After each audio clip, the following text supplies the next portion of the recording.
ওয়াকফ সংশোধনী আইনের বিরুদ্ধে জমিয়তের সমাবেশে যাওয়ার পথে ব্যবসায়ীর সাথে বচসা ও ভাঙচুর হয় একটি গাড়ি।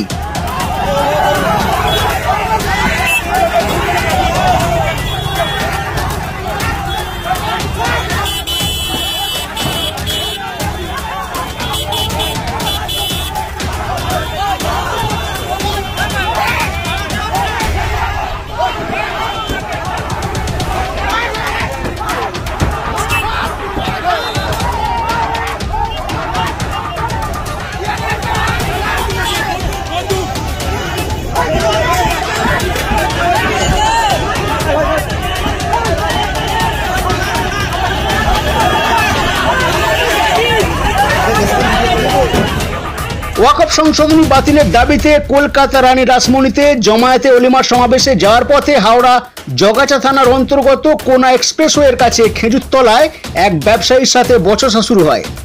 সূত্রের খবর, আজ দুপুরে জামাতে উলেমার সদস্যরা যখন সমাবেশে যাচ্ছিলেন, আসানসোলের বাসিন্দা দীনেশ গড়াই নামে এক ব্যবসায়ীর গাড়িকে রাস্তা ছেড়ে দিতে বলায় ব্যবসায়ীর দুজন সশস্ত্র দেহরক্ষী তাদের আগ্নেয়াস্ত্র দেখিয়ে ভয় দেখায়।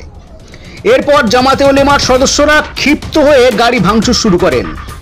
অবশেষে পরিস্থিতি নিয়ন্ত্রণে আনতে ঘটনাস্থলে আসেন জগাছা থানার পুলিশ ও সাঁতরাগাছি ট্রাফিক পুলিশ। তবে পরিস্থিতি এখন শান্ত।